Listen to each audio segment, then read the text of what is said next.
They say photographs never lie. But that's the first deception, isn't it? A photograph doesn't just capture faces. It captures silence. And silence, my friend, is where the real stories hide. Look at this one. 5 soldiers in 1915, standing shoulder to shoulder. Their rifles rest by their sides, their eyes fixed with that rigid pride men wear when they know they might not see another dawn. At first glance, nothing unusual. But stare longer than you're comfortable with, and the unease creeps in. Because the second man's uniform does not belong, not fully, not honestly, and once you notice, you can't unsee it. That uniform is the crack in the painting, the fracture in the mask, and if you tug at that thread, if you dare, the entire fabric of what you've been told about history begins to come apart. This is not just about soldiers and war. It is about infiltration, control. Secrets so carefully buried that even a century later they claw their way back through faded photographs. You weren't meant to know this. Men died to keep it hidden. Entire institutions agreed to silence, and yet here you are, staring at a piece of evidence they overlooked. The second soldier, his collar stitched differently, his buttons smoother, blurred, as if borrowed, as if replaced. It is not merely a uniform, it is a disguise. A wolf among sheep, and the men around him, they did not survive untouched. One never came home, another carried the secret to his grave. The rest, haunted shadows walking through civilian lives, never speaking, never confessing. Understand this, war is not just fought with bullets, it is fought with lies, illusions, masks that pass as truth. That man in the second uniform wasn't just a soldier, he was something else. A messenger of corruption, a phantom stitched into American ranks, a spy, a manipulator, a man who did not exist, at least not in the name he gave. And the deeper you follow him, the darker it becomes. This photograph is not a relic. It is a warning, because if one wolf could stand proudly among 4 patriots, unnoticed until it was far too late, then tell me, how many still stand among us today? The silence of that photograph is deafening, isn't it?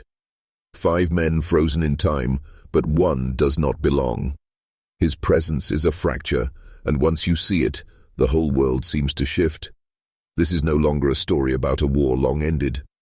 This is about how power hides itself in plain sight, how deception wears the costume of loyalty, and how the deadliest weapon is not the rifle but the mask. Lieutenant William Harrison, they called him. At least, that's what the records should say.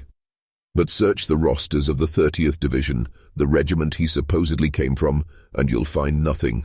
No Harrison, no commission, no life attached to that name. He is a ghost, a fabrication stitched together by institutions that needed him to exist, even if he never did. And yet men followed him. They obeyed his orders.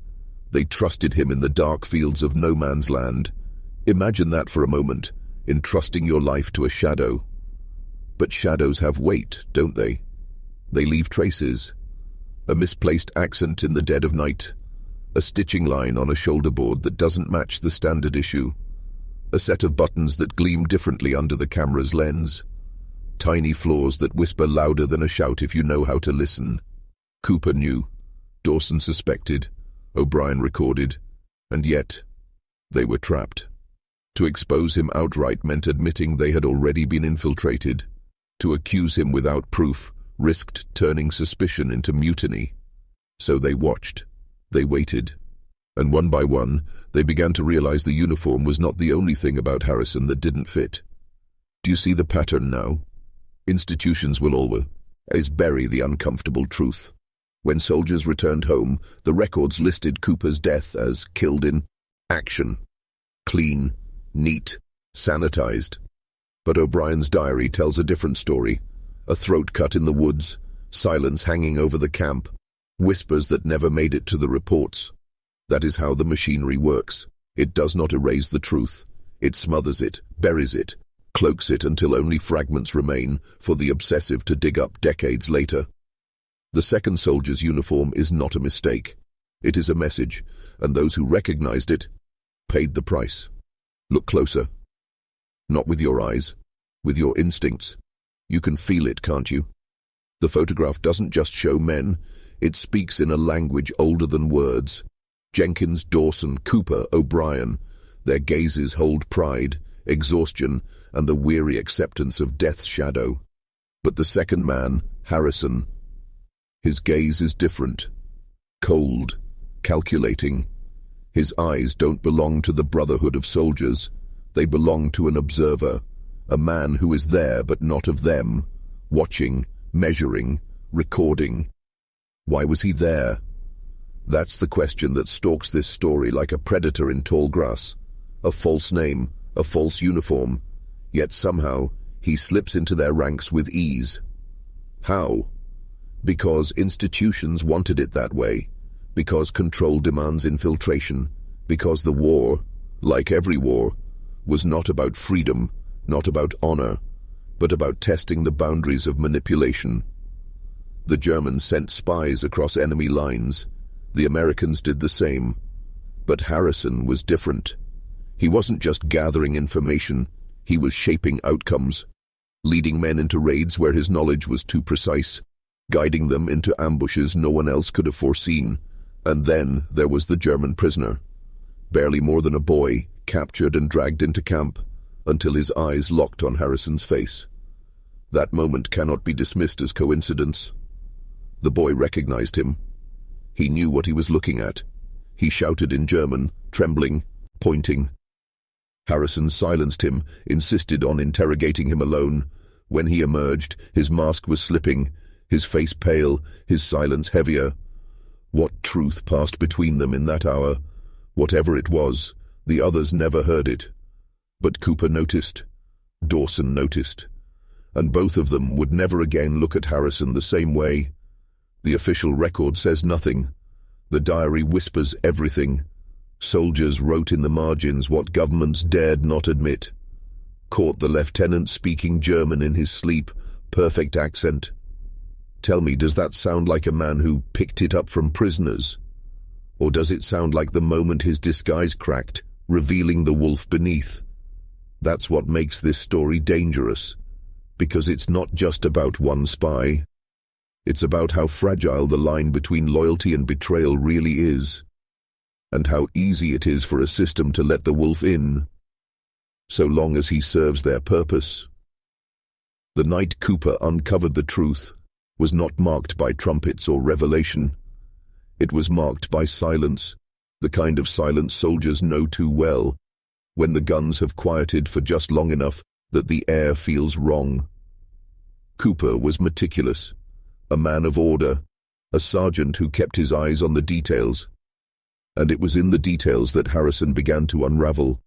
The stitching on the shoulder boards, the buttons, smoother than regulation issue. A faint odor of different fabric dye, foreign, chemical, not the American standard.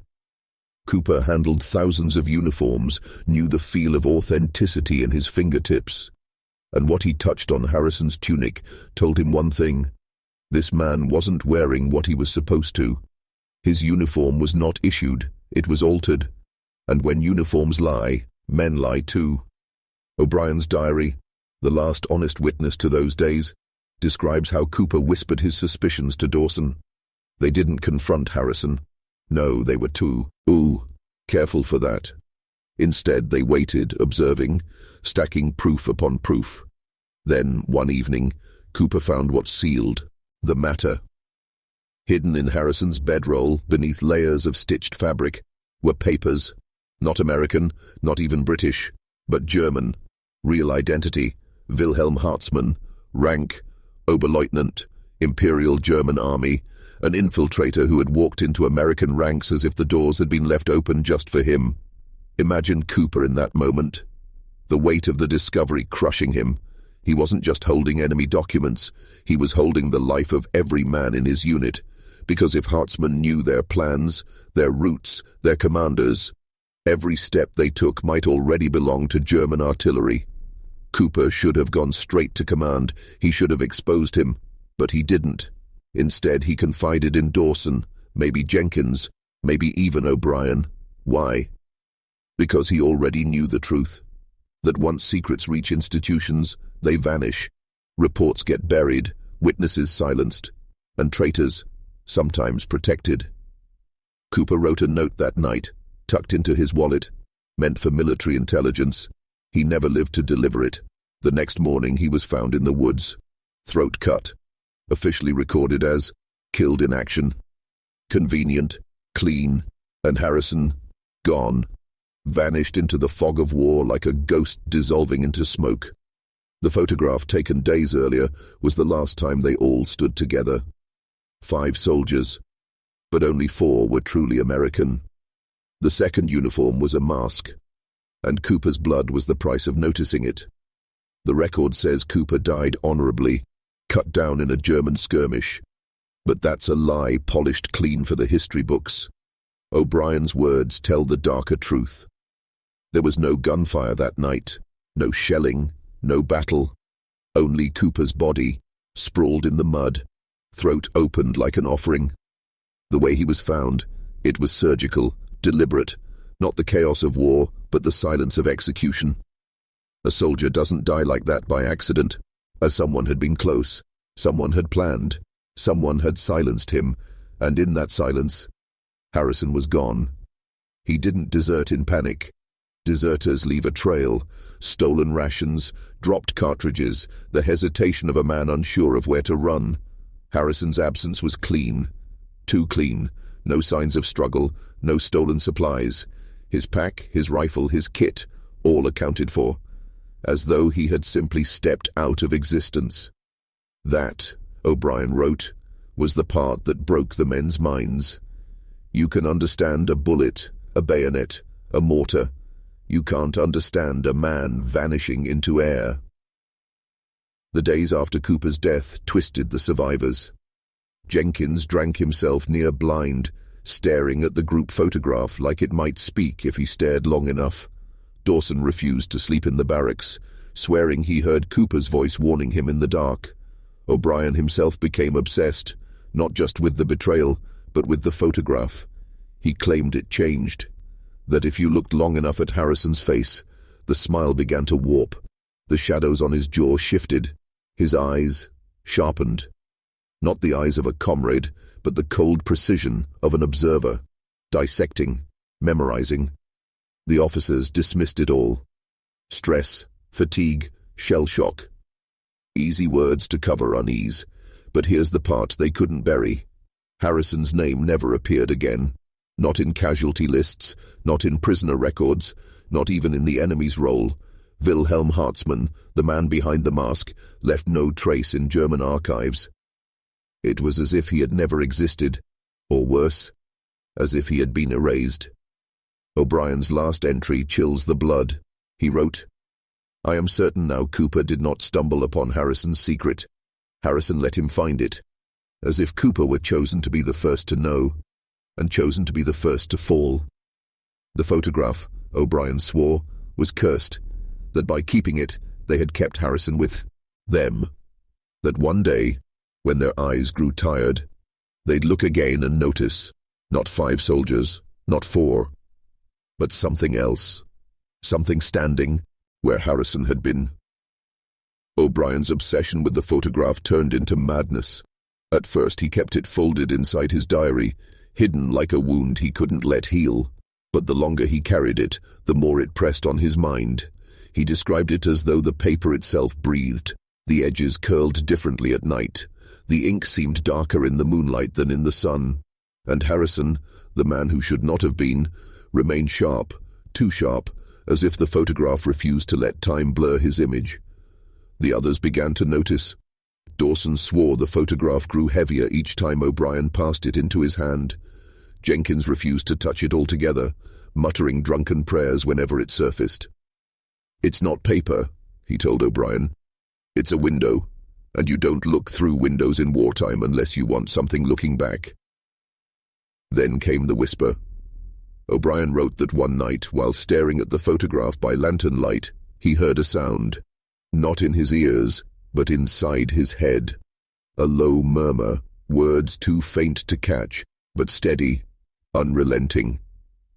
It wasn't Cooper's voice, not Dawson's, not Jenkins'. He believed it was Harrison. Not calling for help, not taunting, whispering instructions, foreign words, German words, commands meant for ears that should not have been American.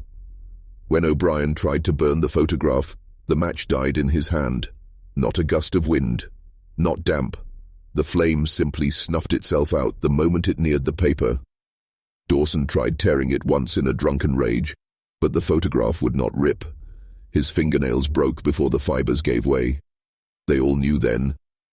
The photograph wasn't theirs anymore. It belonged to Harrison, or Hartzman, or whatever name that mask had truly hidden. The war carried on around them, battles swallowed the horizon, but inside their unit, the true fight had shifted. Not against the Germans in trenches. Against the photograph in O'Brien's pack. Against the memory of a man who never should have been standing beside them.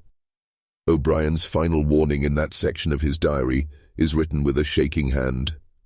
Do not stare too long. The more you look, the less you belong to yourself. The picture remembers what you forget, and it wants you to forget everything. The photograph wasn't evidence anymore. It was possession, and the men were beginning to lose themselves to it. Dawson was the first to fall, not in battle, but into the photograph's grip. He had been the most loyal, the most unshakable of the unit, a soldier's soldier, the kind of man who followed orders without hesitation. But after Cooper's death and Harrison's vanishing, his discipline began to unravel. It started with his sleep. O'Brien's diary says Dawson stopped resting altogether. Each night he sat awake, lantern dim, staring at the photograph as though it were a map he had to memorize. He stopped writing letters home. He stopped eating properly. His eyes grew hollow, ringed with shadows, yet alive with a feverish light. When Jenkins asked him what he saw in the picture, Dawson didn't answer with words. He simply turned the photograph around, holding it inches from Jenkins' face, and whispered, "Look closer." Jenkins recoiled like he'd been burned, muttering prayers, refusing to touch it. O'Brien wrote that Dawson laughed then. Not a soldier's laugh, not even a sane man's laugh, but something cracked, like glass shattering. The whispers grew louder for Dawson. He claimed Harrison was giving him instructions, routes, codes, signals. None of it made sense to the others, but Dawson believed them with his whole soul. One night, he led the unit on a march without orders, insisting the photograph had shown him a safer path. Instead, it took them straight into enemy artillery range. 2 men died too, at night, and still Dawson insisted he had followed the map. The breaking point came when O'Brien caught him kneeling in the mud, holding the photograph against his forehead like a relic, mumbling in German, words he should never have known. When O'Brien dragged him back, Dawson's voice rose, guttural, almost inhuman. "He is still with us. He never left. He wears the uniform better than any of us ever did." They bound him after that, tied his hands to keep him from wandering into the night. But even bound, Dawson smiled. He smiled like Harrison had smiled in the picture.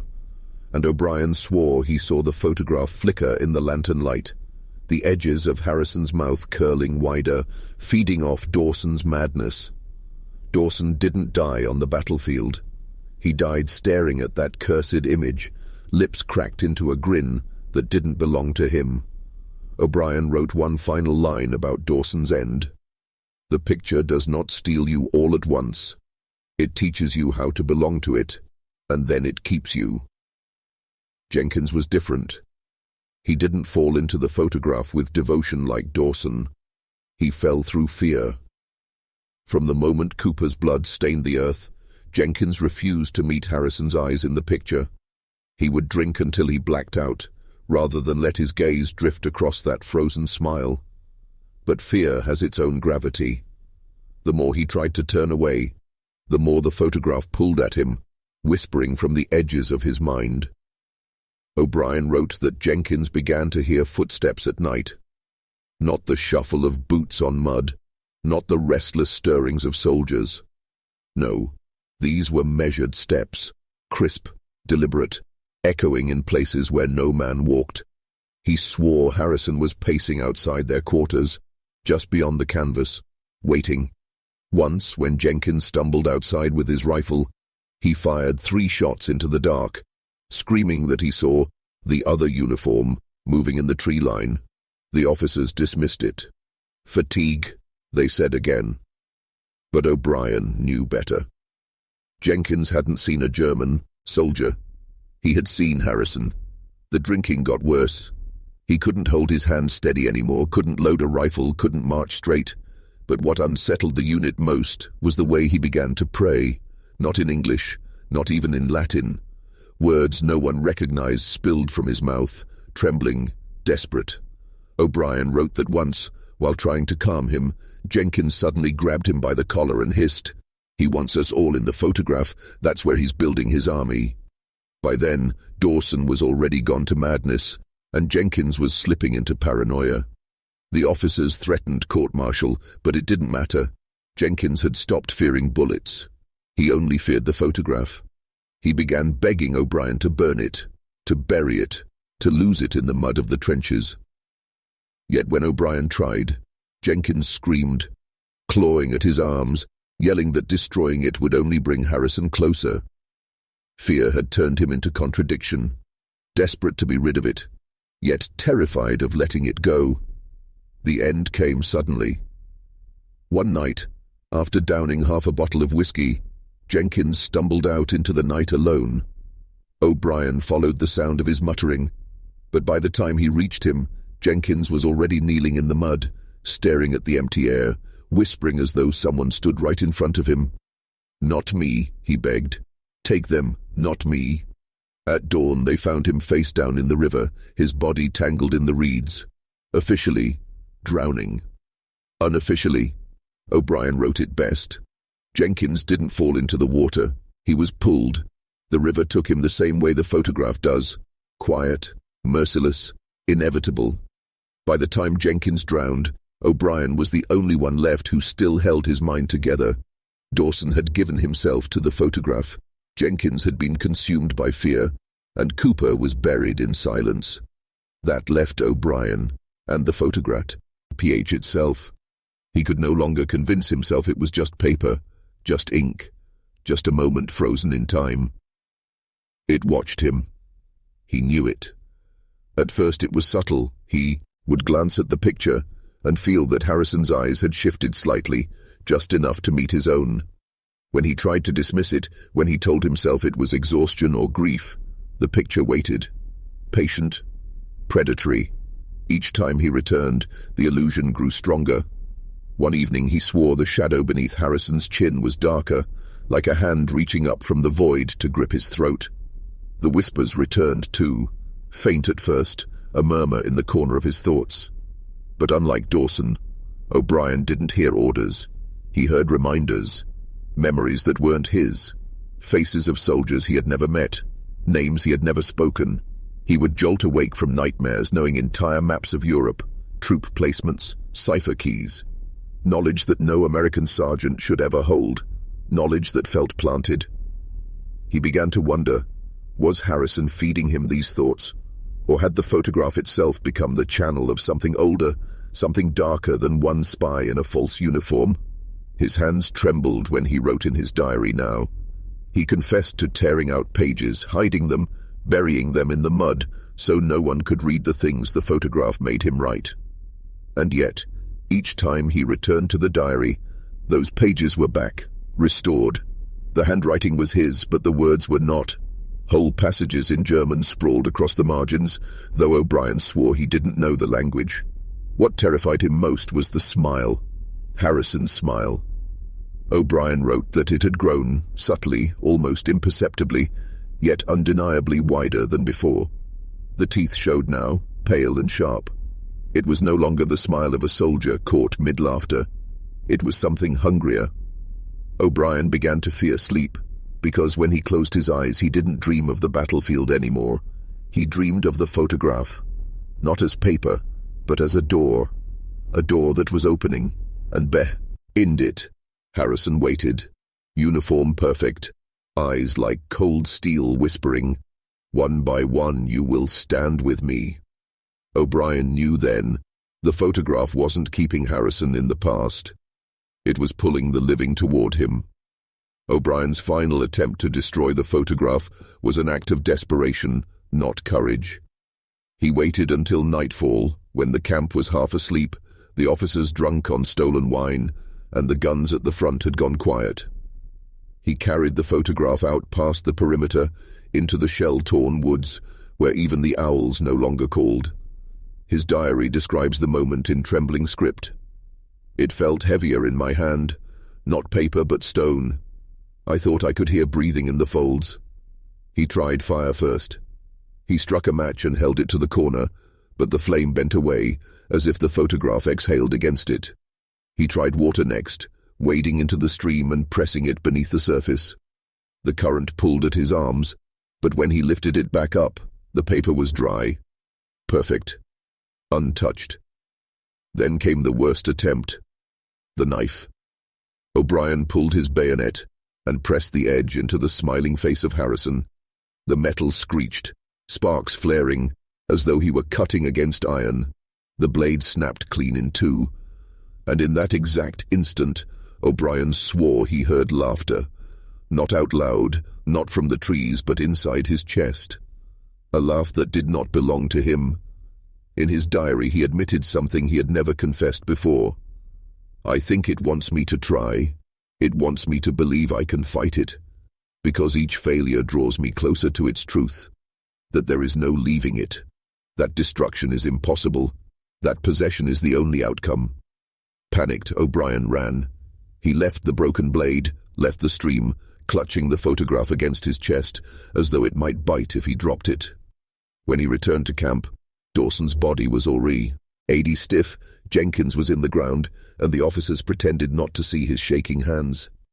He sat in the corner, diary open, photograph beside him, and for the first time he wrote directly to it. Not about it, to it. What do you want from me? The reply came not in words, but in the photograph itself. He swore Harrison's head had turned just slightly, so that his face now looked not toward the others, but directly at O'Brien. The eyes fixed on him, the smile wider than ever, waiting. And O'Brien understood then, he wasn't carrying the photograph. The photograph was carrying him. O'Brien's descent was not sudden. It was a slow bleed, like water wearing stone. He still walked, still ate, still spoke when spoken to. But the man inside was slipping away. The diary became less a record and more a confession to the photograph. Entire pages filled with words that circled the same refrain. It remembers me. It keeps me. The others noticed. His voice grew strange, carrying an accent that was not his own. A clipped edge, Germanic, as though another tongue was reshaping his mouth. One evening, when asked his name by a young recruit, he answered without hesitation, Wilhelm. The men laughed nervously, thinking it a cruel joke, but O'Brien didn't laugh. He simply stared back, eyes hollow, as though he no longer recognized the name, Patrick O'Brien. The photograph had begun its work. He wrote that his memories no longer belonged to him. When he tried to recall his childhood in Ohio, he saw instead the grey rooftops of Berlin. When he thought of his mother's hands, he saw instead a Prussian officer's medals gleaming in the sun. His past was being overwritten, each thread pulled out and rewoven into something that was never his. Most chilling were his dreams. He dreamed of standing not with his unit, but beside Harrison, both in full uniform, both smiling for the camera. Each morning he awoke more certain that he had been there all along, that the photograph was not changing. He was. O'Brien described one night when he finally dared to hold the picture under his lantern and truly stare. He counted not 5 soldiers but 6. A figure blurred, indistinct, standing behind them, almost out of frame. A shadowed man whose face was just beginning to take form. His own face. The diary entry ended abruptly that night. The final line was smeared as though written in panic. The picture does not show the past. It shows the truth. And the truth is that I was never O'Brien. I was always his. The man who had once resisted, who had tried to fight, was now dissolving into the same smile that had consumed Dawson, the same silence that drowned Jenkins. O'Brien was no longer recording the curse. He was becoming part of it. By the time the officers noticed O'Brien's unraveling, the damage was already beyond repair. At first they dismissed the strange accent, the slips of language, the distant stares. War bends men, they told themselves. Too many shells, too many graves. It was easier to call it fatigue than face the truth gnawing at their ranks. But the cracks widened. One lieutenant reported that O'Brien no longer saluted properly. His arm jerked too stiffly, too sharp, like a drill from another army. Another swore he heard O'Brien muttering commands in German while half asleep. When questioned, O'Brien denied everything, but with a smile that unsettled even hardened men. Not the smile of drunken bravado or madness. It was Harrison's smile. Thin, cold, perfect. The photograph, still hidden in his pack, had become his anchor. Officers confiscated it once, locking it in a footlocker. That night, the lock shattered. The next morning, the picture was back in O'Brien's possession, edges unbent, surface pristine.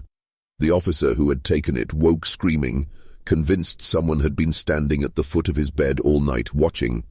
He refused to go near O'Brien again. The transformation accelerated. O'Brien no longer wrote in his diary for himself. He wrote in German script, clean and disciplined, though he had never learned the language. Entries shifted tone, not fear, not desperation, but strategy, routes, supply lines, names of commanding officers, secrets that should have been impossible for a single sergeant to know.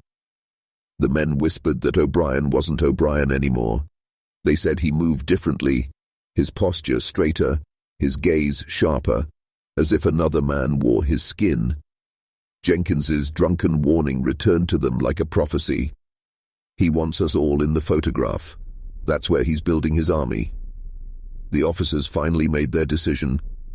O'Brien was to be restrained, questioned, and if necessary, executed for treason. But by then it was too late. On the night they came for him, they found his bunk empty. His diary was open, pen still wet, the last line written with flawless precision. I was never yours. I was always his. The photograph lay neatly beside it, showing 5 soldiers as it always had. Yet this time, every face wore the same smile.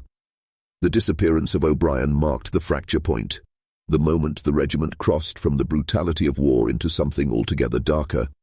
Men who had fought through artillery barrages and machine gun fire now trembled at shadows, whispering that the front had swallowed O'Brien whole.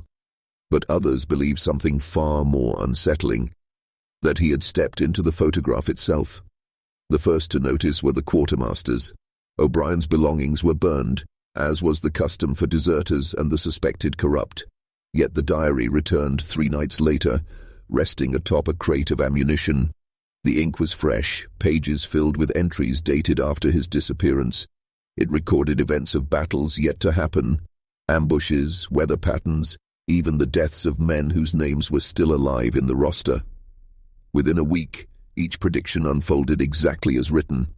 Then the photograph began to move, not in front of eyes, but in memo. A sergeant swore he had left it behind in a footlocker at camp, only to find it tucked inside his breast pocket hours later. An officer insisted he destroyed it in fire, only to wake with its edges pressed against his cheek. And each time, the faces seemed to shift subtly. Harrison, or Hartzman, standing taller, clearer, while the others appeared faint, fading, as though erased by an unseen hand. What chilled them most was that O'Brien's face never faded. His smile grew sharper, more defined, until it mirrored Harrison's completely. Side by side, they looked less like soldiers and more like doubles. Rumors spread through the trenches that the photograph was cursed, that whoever held it too long lost pieces of themselves. Jenkins confessed in hushed tones that he saw himself in the image, not as he was, but as something older, alien, staring back with eyes that weren't his. He swore the photograph was recruiting, stealing identity the way war stole youth. But there was something even more sinister. Reports came from other regiments, men who had never served with the 107th. They claimed a photograph appeared in their barracks too, Always the same 5 soldiers, always the second uniform wrong. The image traveled like a contagion, leaping across companies carried by hands that did not remember touching it. War breeds myths, but this one grew like rot. No one wanted to admit the truth, that maybe O'Brien hadn't deserted, hadn't been lost to shellfire or madness. Maybe he had succeeded where Harrison had failed. Maybe he had become the photograph itself.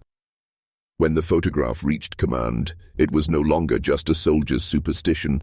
Officers prided themselves on logic, on discipline that cut through rumor like steel. Yet even they faltered when the image appeared on their desks without explanation. No courier, no messenger, only the faint smell of smoke clinging to the paper, as if it had passed through fire and refused to burn. One general reportedly locked it inside his personal safe. Hours later, he opened it again, to retrieve battle orders, only to find the photograph staring back at him from the top of the stack. Witnesses swore his hair turned white in that moment. He never spoke of it publicly, but weeks later, his orders bore a new, strange signature in the margins. H. No one dared ask him what it meant. Military intelligence eventually intervened. The Bureau of Investigation, the seed of what would become the FBI, had already been studying cases of infiltration, espionage, and sabotage. But this was different. They filed the photograph under an internal code name, Project Doppelganger. The report classified it not as enemy propaganda, but as a psychological contagion. The problem was simple and terrifying. The more men who saw the image, the faster it spread. Not just copies, but the same photograph, appearing where it had no right to exist. And with each reappearance, Harrison's uniform grew clearer, sharper, until the German stitching no longer looked altered but perfect, pristine, as though the American disguise had never existed at all. The intelligence men debated whether the photograph was a weapon, perhaps crafted by German occult units. Yes, they whispered of such things. Units who didn't wage war with bullets but with symbols, curses, and rituals buried in plain sight. The uniform was their signature, they argued. A German officer smuggled into American memory, seeded inside the very fabric of trust. O'Brien's disappearance only deepened their panic. He was listed as a deserter in official files, but privately, some agents feared worse. They whispered that O'Brien had been rewritten, that the photograph had hollowed him out and filled him with something else. That when he vanished, he wasn't lost to the fog of war, but absorbed, preserved, a soldier for another army. And then came the most disturbing discovery of all, the photograph's negative, stored in archives, catalogued with precision. Yet every time it was developed, a new face appeared behind the 5 soldiers, faint at first, like smoke, but growing clearer with each attempt. Always the same expression, always watching. Project Doppelganger was never meant for the history books. It lived in locked drawers, whispered only in corridors where men in plain suits walked heavier than generals. What they uncovered was not just espionage, but a breach in the very machinery of war itself.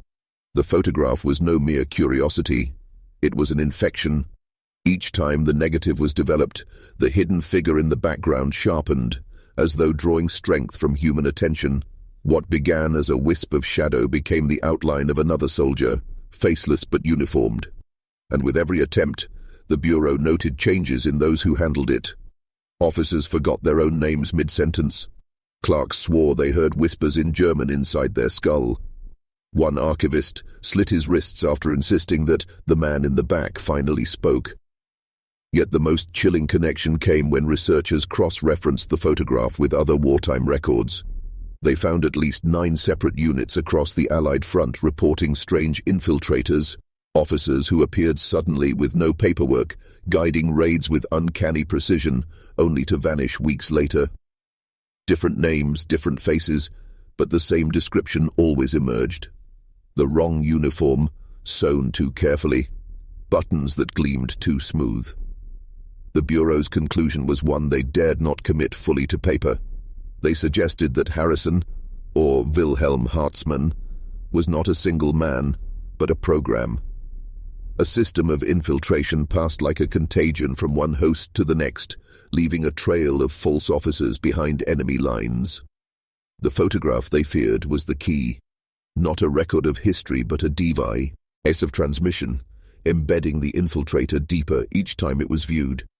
This theory gained traction when O'Brien's diary resurfaced. Pages that should have ended in November 1918 now stretched further, with entries dated into 1919, long after his disappearance. And the handwriting? No longer O'Brien's. It was identical to Harrison's service reports that officially did not exist. The Bureau tried to contain the contagion. Files were sealed, negatives destroyed, men sworn to silence under penalty of treason. But you already know the truth, don't you? If you are hearing this now, it means their efforts failed. Because the photograph survived, it always survives, and the deeper you look into it, the more you begin to understand. The uniform was never the only thing wrong. By 1920, destruction was no longer the objective. The Bureau had learned a dangerous lesson. What cannot be destroyed is always studied. And in the smoke-filled rooms of Washington, a new directive was issued. If the photograph could infiltrate memory, then perhaps it could be harnessed, weaponized, and turned against the enemy. The project was handed to a covert branch hidden even from Congress, the Psychological Research Division, known only in whispers as PRD-7. Its members were not traditional soldiers, but men scavenged from universities, hypnotists from carnivals, and former mediums who had once profited from seances. To the public, they were frauds. To PRD-7, they were tools. The photograph was given to them like an offering.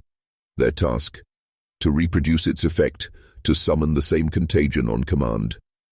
If one image could alter the memory of a man, could not dozens, hundreds? Could an entire army be convinced that a commander had always been theirs, loyal and true, when in fact he was nothing more than a phantom in a uniform? At first, the attempts failed. Copies of the photograph grew flat, lifeless, without the infection of the original. But something happened during their third experiment. One operati, V, a psychologist from Yale, attempted to stare into the negative for hours, sketching what he saw. When his sketches were compared to the photograph days later, the hidden figure in the background had shifted, not vanished, not faded, shifted. It now stood closer to the 5 soldiers, its hand raised as though in salute. Weeks later, another development. One of the mediums claimed she could hear the figure's voice.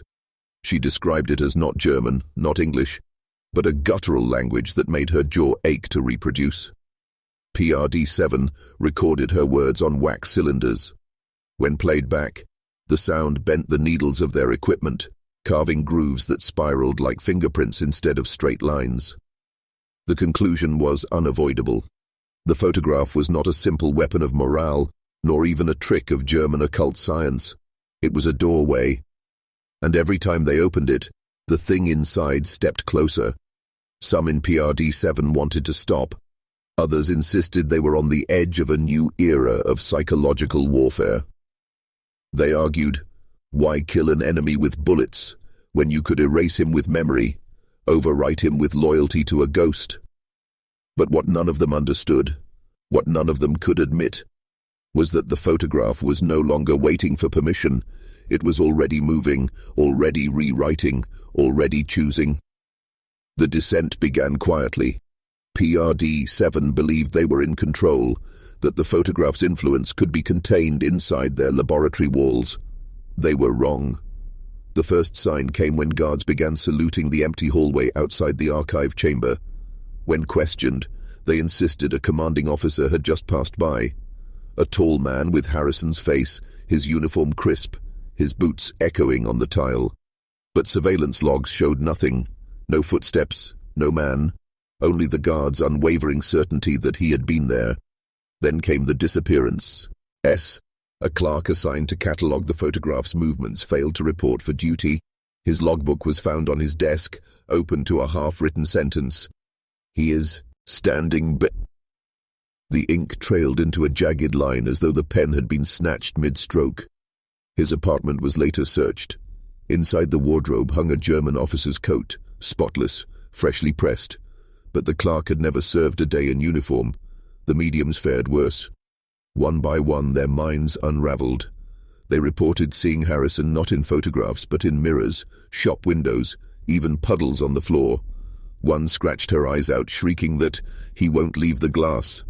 Another carved the insignia of a foreign regiment into her own chest, claiming she had been reassigned.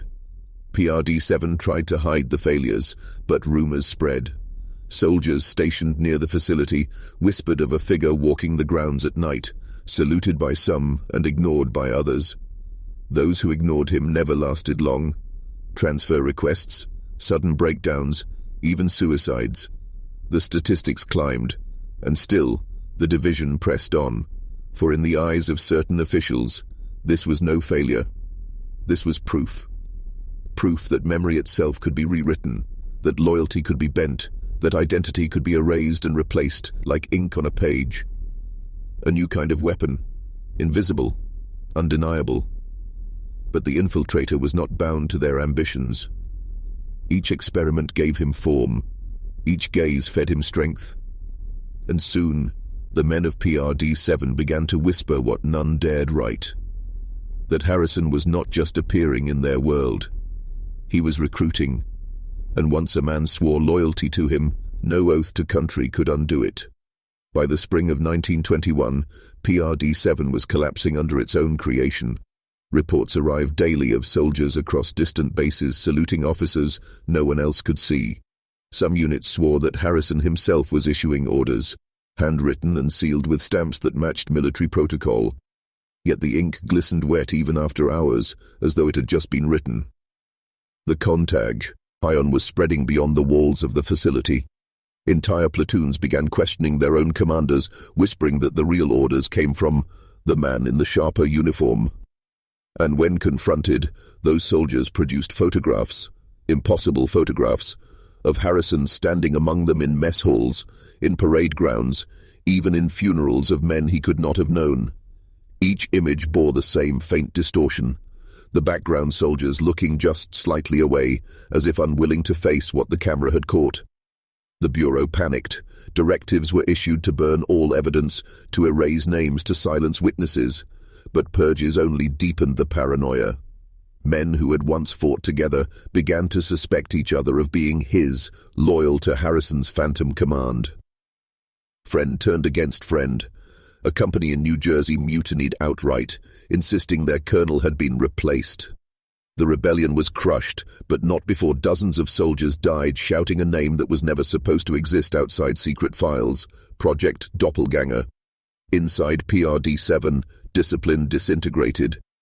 Researchers began wearing mismatched uniforms, claiming Harrison had reassigned them. Files rewritten overnight bore signatures no one had penned. An officer in charge of containment was found dead in his office, strangled with his own tie. Yet his last report, typed minutes before, calmly stated, "He has granted me transfer." And then, the most chilling breach of all, a photograph arrived on the desk of the War Department itself. It showed President Harding at a parade. Behind him stood Harrison, hand resting on the presidential shoulder, uniform flawless, eyes fixed directly on the camera. The photograph had no return address, no explanation. The implication was undeniable. Harrison was no longer confined to labs, bases, or negatives. He had crossed into the highest echelons of P.O.A., a phantom advisor walking unseen beside leaders of men. The Bureau shut PRD-7 down within weeks.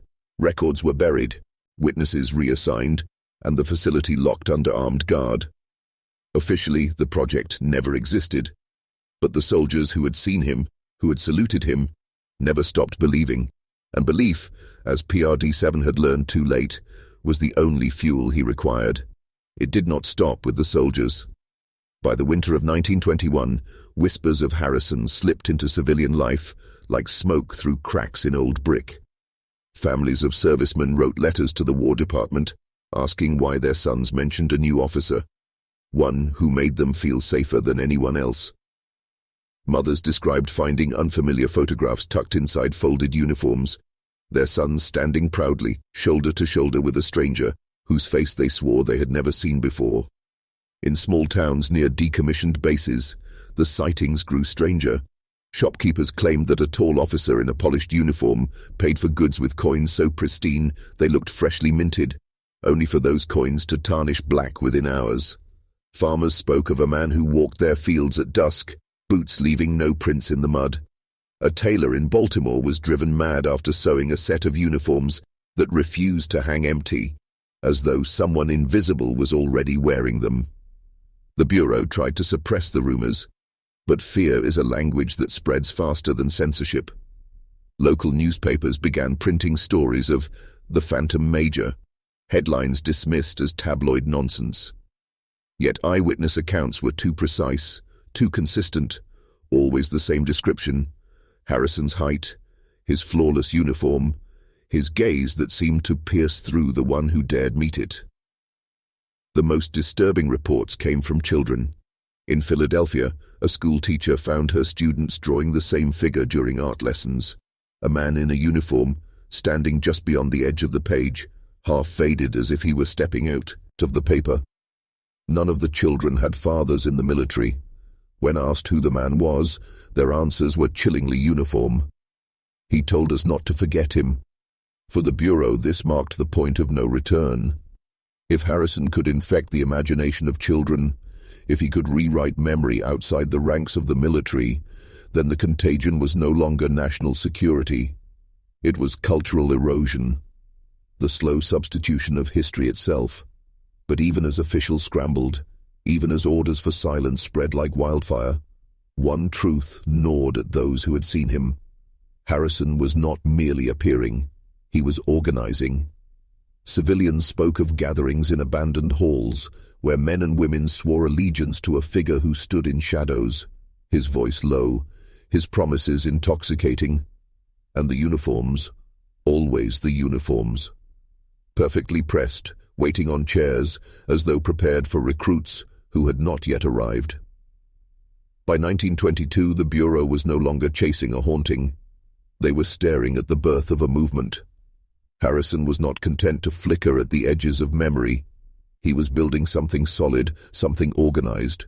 The first clues came from intercepted letters, perfectly ordinary on the surface, discussions of harvests, family illnesses, local gossip. But hidden in the spacing of the words were codes, military designations, coordinates, phrases only veterans would recognize. When traced, these letters mapped to abandoned factories, unused rail depots, forgotten halls where shadows gathered at night. Witnesses described men and women filing in, silent, as though attending church. When asked who led the meetings, none could name him. Yet every sketch drawn by informants revealed the same figure. Tall, severe, immaculate in uniform. Harrison. The Bureau tried infiltration. Agents sent to these gatherings returned altered, if they returned at all. One wrote, in his report, that he had shaken Harrison's hand. The next day he burned his own uniform and replaced it with a foreign officer's coat, claiming his true rank had finally been restored. Another agent vanished entirely, leaving behind only a photograph. In it, the once loyal operative stood proudly in a line of soldiers. At the center, Harrison smiled faintly, as though victory were inevitable. What terrified officials most was the discipline. This was no mob, no cult of hysteria. Meetings were drilled, ordered, structured with the precision of military review. Attendees were addressed by rank, sworn into service, issued instructions they obeyed without question.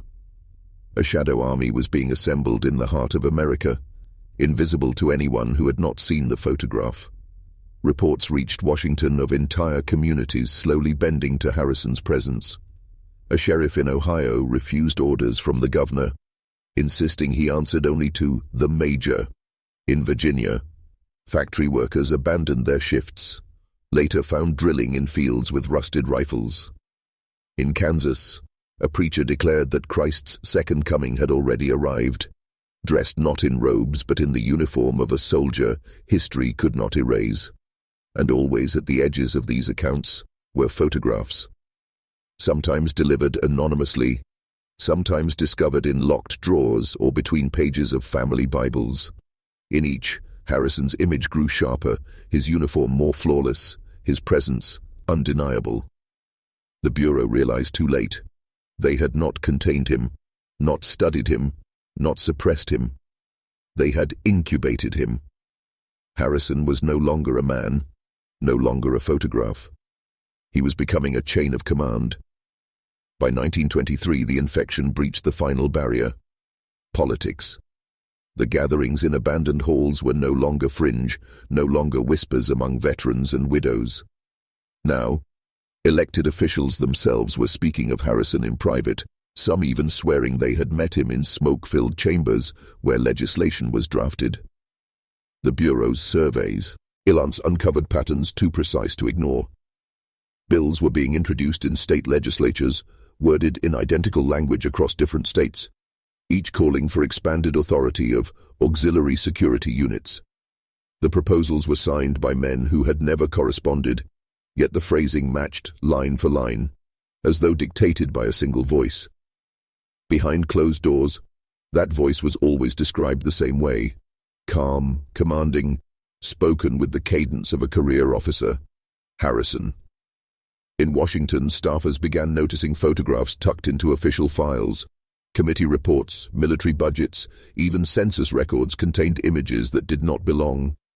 In each, Harrison appeared in the background, hand resting on the shoulder of a senator, a general, or a banker. The faces of the men beside him were always blurred, as if the photograph itself resisted anyone else sharing the frame.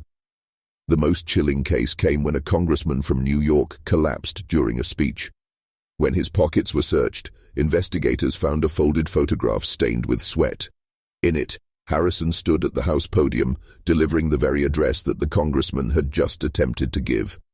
Witnesses swore the congressman's voice had shifted moments before his collapse, carrying an unfamiliar accent. Clipped, foreign, but impossibly precise. Publicly, nothing was acknowledged. Official statements cited exhaustion, illness, coincidence. But privately, the Bureau knew the truth. The contagion had leapt from shadows into governance. Harrison was no longer content with loyalty in the ranks or obedience in factories. He was writing himself into the very machinery of the Republic. The Bureau tried to act. Agents drafted a plan to raid one of the larger gatherings, a barn in rural Pennsylvania, where over 200 men had assembled. But when the strike team arrived, they found the barn empty. Only uniforms remained, neatly folded on benches waiting. In the center of the dirt floor lay a single photograph. It showed the strike team themselves, standing in that very barn, Harrison in front, as if commanding their operation. The message was clear. Harrison was not being hunted. Harrison was already leading. By 1924, the Bureau discovered a truth more frightening than any gathering, any whispered oath, any phantom photograph. Harrison was not merely building an army or bending politicians. He was erasing history itself. Archivists first noticed it in war records. Service rosters that had been signed, sealed, and stored in locked cabinets suddenly bore new names. Names that matched no enlistment papers, no draft cards, no graves. Yet the ink was fresh, the signatures official, the files stamped with authentic seals. And in every altered roster, Harrison's name appeared at the center, ranked higher each time, from captain to major, from major to colonel, as though the paper trail itself was climbing the ladder of command. The corruption spread beyond the military. Census logs showed entire households that never existed. Men with German surnames were suddenly recorded as veterans of American campaigns. School registries listed instructors who could not be found, yet students swore they attended their classes. And when asked to describe these phantom teachers, the sketches returned always circled back to the same tall figure in a flawless uniform. But the most disturbing breach came from the Library of Congress. A clerk discovered that certain photographs in the archives, long before the war, even as far back as the 1860s, now showed Harrison in the background. Civil War battlefields, reconstruction parades, industrial expos. In each, the uniform changed to match the era, but the face was the same gaze, the same impossible presence. Historians argued, bickered, demanded explanations. Some swore it was forgery, others insisted it was evidence of a conspiracy older than the nation itself. But those who lingered too long on the photographs began to falter.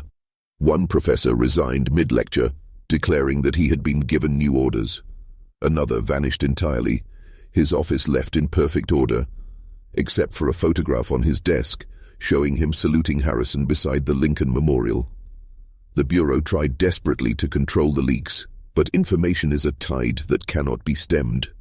Whispers reached the public that history was being rewritten, that the very foundations of memory were shifting beneath their feet. Small-town newspapers began publishing columns about the officer who never aged. Letters to editors described family portraits mysteriously altered overnight, ancestors now dressed in uniforms they had never worn. And still, no one could prove where it began or where it might end. Harrison was no longer a ghost bound to war. He was bleeding backward and forward, rewriting America's story as though it had always been his.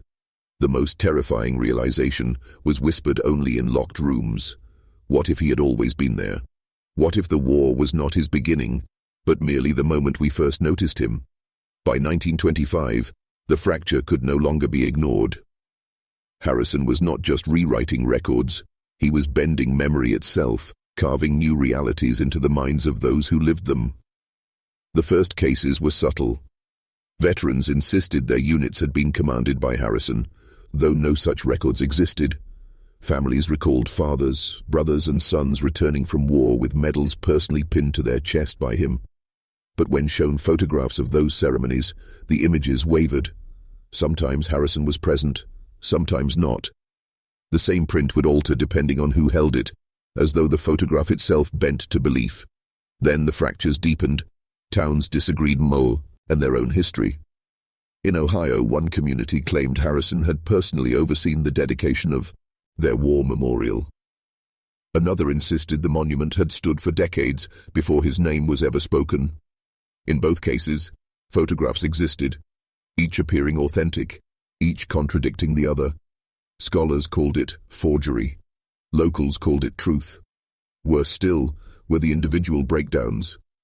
A Bureau agent assigned to track the spread wrote in his final report, "I no longer know which memories are mine. Did I join the Bureau after the war? Or did I serve under Harrison first, and only later receive this assignment? My wife insists we never had children, but I have their photographs. They are wearing uniforms." He disappeared the next day, leaving behind only a single frame, his office empty, yet Harrison seated calmly at his desk. The Bureau tried to isolate the infection, but memory is not a document that can be locked away. When survivors of fractured towns were interviewed, their stories bled into their interrogators. Agents began to argue over their own recollections of missions, insisting they had received orders directly from Harrison. Some swore they had shaken his hand. Others whispered they had always served him, even before the Bureau existed. Reality itself was buckling. The line between truth and revision collapsed, leaving only one constant: Harrison, always in uniform, always present, always commanding. And in the end, perhaps that was his greatest weapon. Not bullets, not bombs, not armies of flesh and blood, but the rewriting of memory, the corrosion of history, until only his name remained. By 1927, what began as scattered fractures crystallized into something far more organized. Communities that no longer functioned as American towns, but as shadow garrisons under Harrison's unseen command. It started with a small village in Pennsylvania. Census records list it as abandoned. Yet Bureau field notes describe men in uniform marching at dawn, women sewing insignias onto jackets, children reciting oaths to a commander who was never present in the flesh. The strangest detail: every account insists the uniforms bore subtle variations stitched by memory alone, but all carried the same flawed markers seen in the infamous photograph. The German cut, the misplaced stitching, the buttons just slightly wrong. Then came Indiana, where entire counties refused federal census takers, insisting their governor had been replaced by Harrison himself. When Washington sent troops, they found empty streets, no people, no belongings, no struggle. Yet nights later, farmers miles away reported hearing the steady rhythm of boots on cobblestone, the faint chorus of military hymns sung in languages no one fully recognized. Newspapers mocked these reports, labeling them phantom regiments, but buried inside Bureau archives lies a chilling detail. Intercepted letters from these communities were written in flawless penmanship, identical across hundreds of different names, different authors, same hand, same voice, all signed W. Harrison. These towns did not collapse into chaos. They organized. They rationed supplies, built fortifications, drilled children like soldiers. It was as if Harrison had replaced the family unit with the regiment, the nation with the command. And those who defected, who tried to flee, returned weeks later with vacant eyes, speaking in clipped tones, repeating the same line. He remembered me back into place. The Bureau feared the worst. That these shadow garrisons were not simply delusions, but staging grounds, living testaments to an alternate history where Harrison had never lost, never been discovered, never been unmasked. And if memory itself could build armies, then perhaps the nation's borders no longer mattered. Because a soldier whose loyalty is written into memory does not need pay. He does not need food, when he does not even need to exist in flesh. All he needs is belief, and belief was spreading. By 1929, the Bureau's greatest fear materialized. Harrison's shadow regiments no longer lingered in isolated villages or half-forgotten towns. They surfaced in Washington itself, not as armed battalions storming the gates, but as policy, procedure, and law. It began with documents. Committee notes altered overnight, speeches delivered in Congress that no stenographer could recall transcribing. Senators found their own signatures at the bottom of bills they swore they had never seen. One particularly telling incident, a military appropriations bill authorizing funds for a 27th Reserve Battalion under the command of Lieutenant Harrison. The document bore every seal, every approval, every legitimate mark of law, yet no one remembered voting on it. The bill simply was, as though it had always existed. Soon after, military orders began circulating with Harrison's name typed neatly at the bottom. Soldiers deployed under his authority, never questioning the command. Even generals complied because their files confirmed it, their minds confirmed it, their memories confirmed it. Who argues with their own recollection? The Bureau investigated but found themselves ensnared in the same paradox. Meetings to contain Harrison dissolved into arguments because half the attendees insisted he was already their superior officer. "He briefed us yesterday," one director shouted, though the others had no memory of the event. Yet by the following week, they too remembered being present. It was no longer infiltration. It was infestation. Harrison had become a living clause in the architecture of the Republic, not a man, but a presence baked into paperwork, protocols, and minds alike. And in the chaos of the Great Depression, who would notice? Bread lines stretched across city blocks. Banks shuttered. Farmers starved. Who cared if a battalion nobody had seen marched under orders, nobody remembered authorizing? The suffering of millions buried the evidence. Harrison thrived in silence. His phantom regiments mobilized under the cover of national despair. The truth was whispered only in locked rooms. Harrison had transcended the battlefield. He no longer needed rifles or borders. His domain was memory itself. And America, drowning in hunger and hopelessness, was fertile ground for his command. Because when a nation is broken, it will follow anyone who claims to remember its strength. By the early 1930s, Harrison's reach no longer stopped at American shores. His shadow crossed oceans, threading itself into foreign governments, appearing in archives where he had never served, yet where his presence was suddenly undeniable. In London, war records were quietly amended. The British National Archives listed a Lieutenant William Harrison, liaison to the 30th Division, attached September 1918. Historians who questioned the entry found corroborating diaries, letters, even medals awarded in his name. Men who had never met him swore they had fought beside him at Ypres. In Paris, the Ministry of War uncovered sealed files naming Harrison as a trusted advisor to French intelligence. The files contained strategic memos in his hand, predicting troop movements with eerie precision. To challenge them was to confront madness, because soldiers who had lived through those battles suddenly remembered his orders saving their lives. And in Berlin, whispers spread through the surviving officer class of the Kaiser's shattered army. They claimed Harrison was one of theirs, a brilliant German infiltrator named Hartwell, celebrated for embedding himself so deeply within the Americans that he had bent the war itself. The contradiction didn't matter. Both versions were true, because both were remembered. The Bureau realized the horror too late. Harrison was not choosing a single identity. He was all identities at once, each tailored to the soil it was planted in. In Britain, a loyal ally. In France, a strategist. In Germany, a ghost of their own making. His memory adapted, like a virus, altering to fit the host nation, binding itself to history until denial seemed irrational. Worse, international councils began citing him in negotiations. Delegates from different nations referenced his presence as if he had always been part of their shared history. One American agent recorded a chilling moment at Geneva. The room erupted in applause when a French delegate toasted Harrison for his sacrifices. The British followed suit. Even the Germans raised a glass.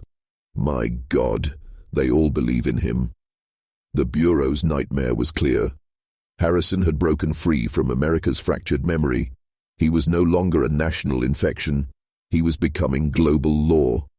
And once a phantom officer could stride freely across nations, the question was no longer who he was, but whether the world had ever existed without him at all. By 1935, the Bureau's reports carried a tone of dread rarely found in government paperwork. It was no longer about locating Harrison. That had become impossible.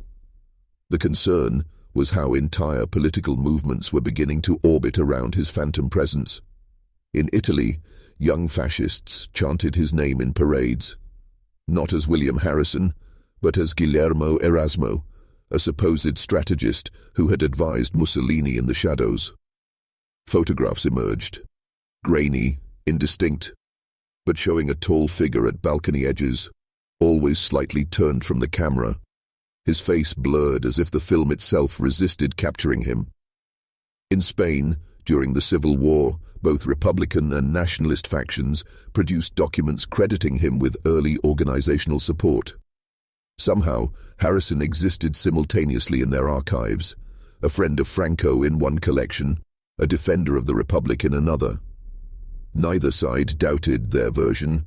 Even in the Soviet Union, whispers of Vasily Garisonov, a foreign advisor during the early Red Army years, began to circulate. A letter supposedly signed by Stalin himself praised his unmatched grasp of psychological warfare. Whether forged or genuine, no longer mattered. Once entered into memory, it became untouchable. But the most alarming revelation came from within America's own institutions. FBI intercepts uncovered correspondence between rising politicians who invoked Harrison not as a man, but as a guiding principle. The Harrison Standard, they called it, a doctrine of adaptability, of shaping oneself into whatever truth a people needed most. It wasn't just politics anymore, it was philosophy. Harrison had transformed from soldier to myth, from myth to method. He was becoming a framework for power. The Bureau's psychologists reached a terrifying conclusion. Harrison was exploiting the cracks of memory itself, multiplying by inhabiting contradictions. The more fragmented the world became, divided by ideology, war, and propaganda, the more fertile the ground for him to exist everywhere at once. One chilling report described the situation bluntly. The man no longer survives as an individual. He survives as contagion. He has become the memory equivalent of radiation. Invisible, lethal, altering whatever it touches. And still, his fingerprints deepened. Agents noticed speeches echoing phrases traced back to his wartime writings. Leaders repeated words that weren't theirs, policies shaped by directives no one remembered authoring. Harrison had moved beyond presence. He was now steering history. By 1939, as Europe braced itself for war once again, the Bureau's files on Harrison took on the quality of prophecy. He was no longer a relic of the Great War. He was writing himself into the next one. Military intelligence in London uncovered battle plans eerily similar to those found in Harrison's old papers from 1918. Entire strategies, amphibious landings, shock troop maneuvers, coded communication methods appeared in Allied archives attributed to him decades earlier. No one could explain how. The records were authentic, stamped, dated, preserved. Harrison's fingerprints were everywhere, though he should have been long dead.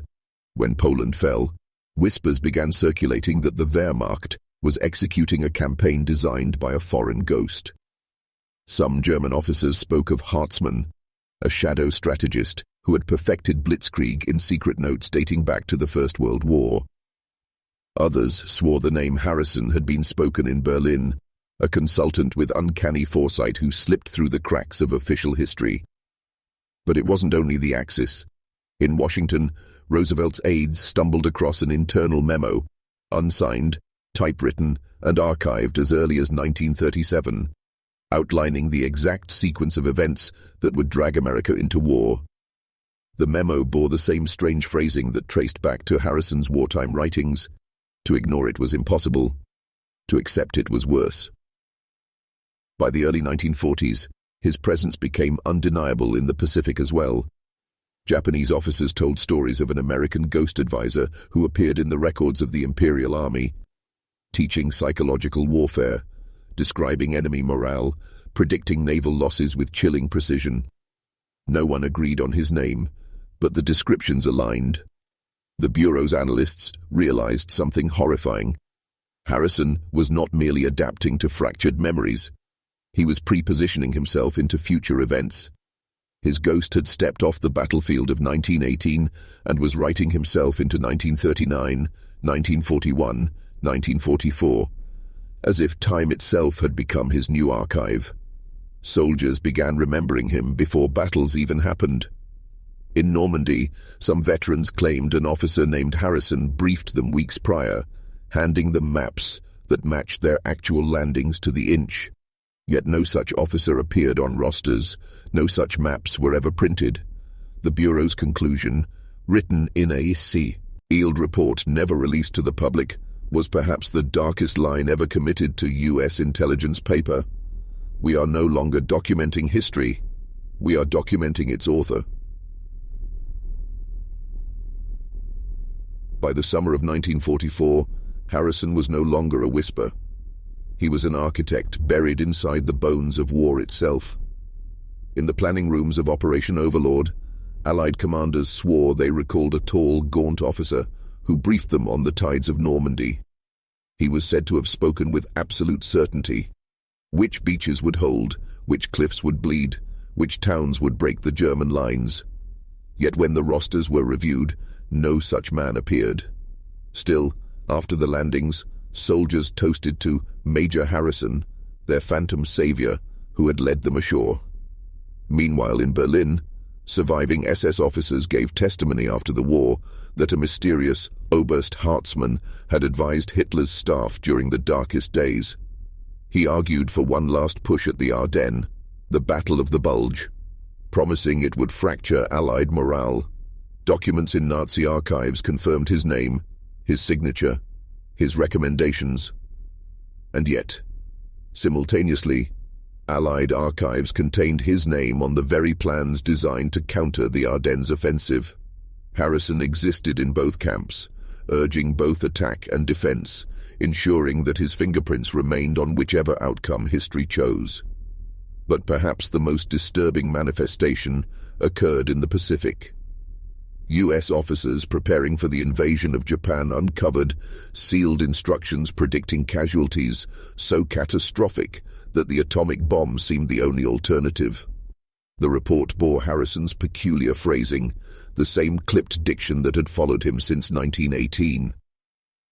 Weeks later, Japanese scientists claimed their own wartime discussions contained notes from a foreign advisor who had described, in 1942, the theoretical effects of uranium splitting, a man they called Garrison.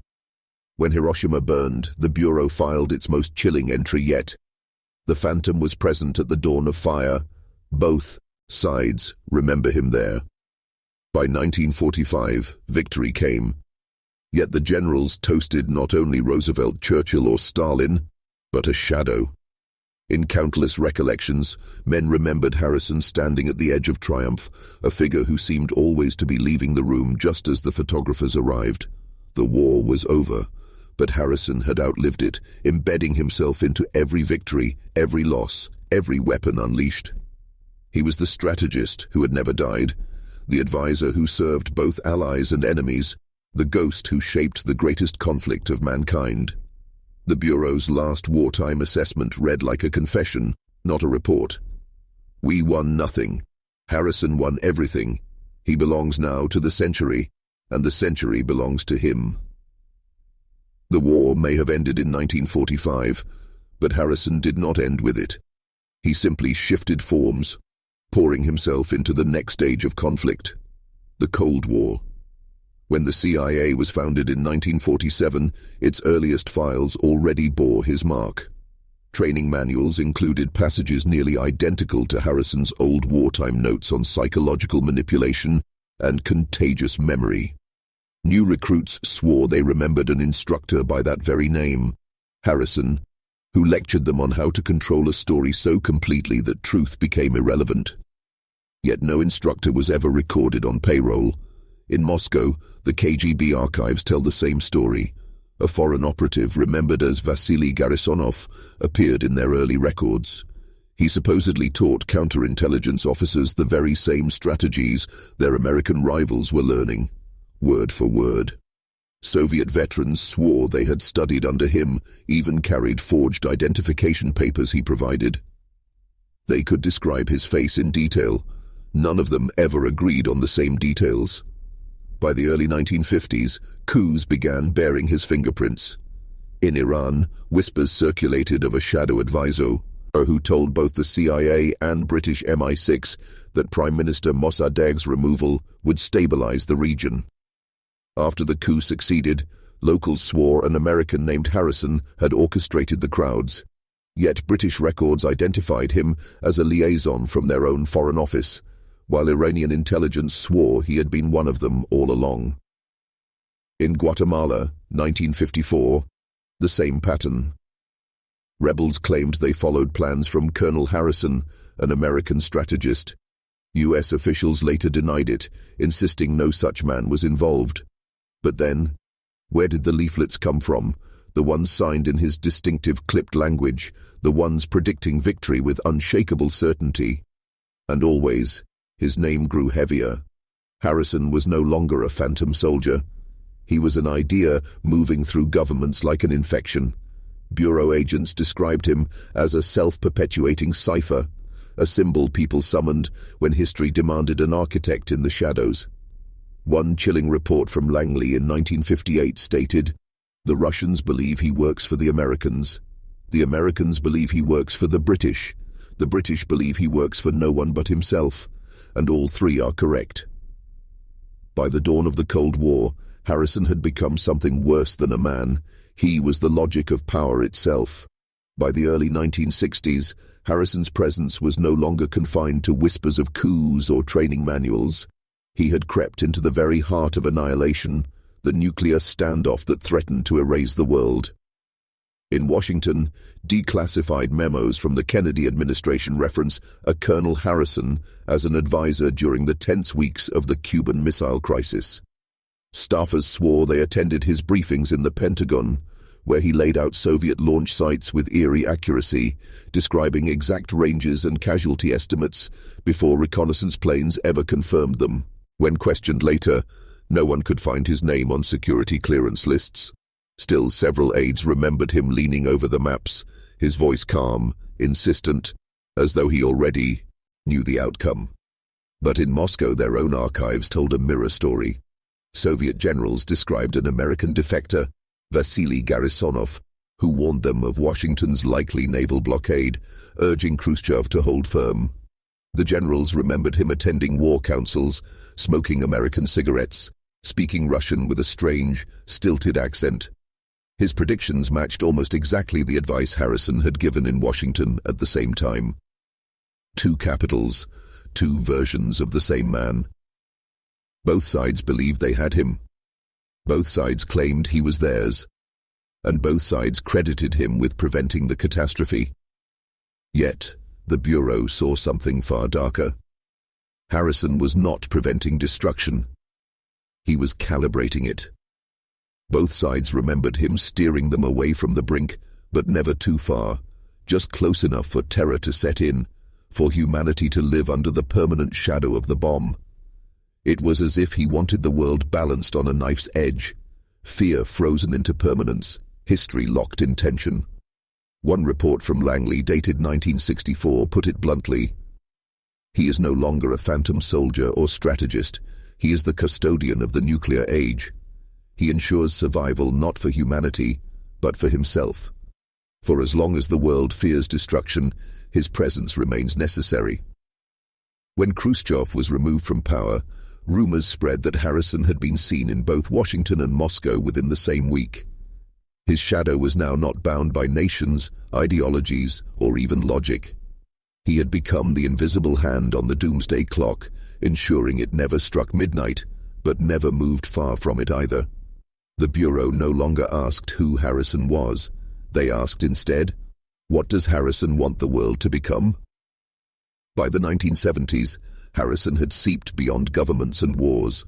He was no longer just a phantom in military archives or a shadow at the edge of Satan strategy rooms. He was inside culture itself, the bloodstream of human thought. Musicians swore they had met him in fleeting moments, backstage at concerts, in smoky bars, in nameless motels off forgotten highways. He would lean in, whisper a phrase, then vanish. Later, those very words would appear as lyrics in songs that defined a generation. Lennon once joked in an interview that Harrison's ghost had given him a line. Fans thought it was about George Harrison. It wasn't. In Hollywood, screenwriters remembered taking meetings with a strange consultant, thin, tall, almost spectral. He spoke in riddles about the future, about wars not yet fought, about governments collapsing in silence. Entire films of the Cold War era echoed his phrasing, his imagery. Audiences didn't know it, but they were absorbing Harrison's narrative of the world, dressed as entertainment. Even literature wasn't immune. Certain authors, from spy novelists to dystopian visionaries, described a man who fed them details too precise, too haunting, to be coincidence. He became the muse behind fiction that felt more like prophecy. But perhaps the most unsettling infiltration was in psychology itself. Therapists began recording cases of patients who claimed to remember a father, a mentor, or a commanding officer named Harrison, though none had ever truly met him. These patients recounted vivid, consistent details, his clipped speech, his cold encouragement, the way he seemed both protective and terrifying. Entirely unrelated individuals described the same man as if memory itself had been seeded. The Bureau realized Harrison had moved into a new domain, the cultural subconscious. By embedding himself in art, film, music, and even therapy, he was no longer dependent on governments or armies to sustain him. He lived inside the collective imagination, woven into the very fabric of how people dreamed and feared. One Bureau analyst wrote in 1977, "We thought he wanted control of history. That was only the beginning. What he wants is deeper. He wants permanence, not as a man, but as the voice inside us that whispers the future." By the end of the decade, Harrison was no longer confined to the shadows of war. He had become something more insidious. He was culture. He was memory. He was myth. And myths never die. By the close of the 20th century, Harrison had completed his transformation. He was no longer a man. Perhaps he never had been. He was no longer bound to war rooms, archives, or even governments. He had become something eternal, something beyond flesh and beyond time. The Bureau's final dossier, stamped, classified, never to be released, described it with a kind of fear that felt almost religious. The conclusion was simple, brutal, and undeniable. Harrison has ceased to exist as an individual. He exists now as a law of history. He is permanence itself. No matter where investigators searched, his fingerprints were there, not just in the documents of nations, not just in the memories of generals, but in the ordinary recollections of ordinary people. Farmers in Iowa swore their fathers had known him. Children in Moscow remembered him visiting their schools. In villages in Africa and Asia, elders told stories of a tall, thin stranger who came during wars, offering advice no one forgot. Everywhere, the pattern was the same: a figure slightly out of focus, stepping into memory and refusing to leave. Historians found themselves helpless. To erase him from one archive was useless. He would surface in another. To deny his existence was madness, for too many people remembered him. And yet, to accept him was to admit the impossible, that history itself had been rewritten by something not fully human. By the dawn of the digital age, Harrison was already there. Early computer scientists recalled a consultant who warned them about the coming age of information warfare. Some swore he left behind strange lines of code, fragments that seemed to replicate themselves, instructions that made no sense until decades later. Even in cyberspace, his ghost had migrated, leaving traces no algorithm could delete. The Bureau's last entry, written in the late 1990s, read like a surrender. Harrison is not a soldier, not a spy, not a man. He is the ghost in the system, the architect of contradictions, the guardian of fear.